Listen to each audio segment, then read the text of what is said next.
আসামের গুয়াহাটিতে সঙ্গীতশিল্পী জুবিনদার ছবি মুছে ফেলা নিয়ে ব্যাপক বিতর্ক ও প্রতিবাদের সৃষ্টি হয়েছে।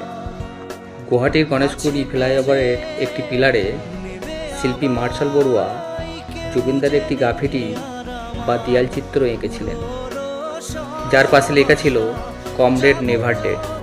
গুয়াহাটি শহরের সৌন্দর্যবর্ধনের কাজের অংশ হিসাবে প্রশাসন বা পৌর নিগম সেই ছবিটি মুছে ফেলে।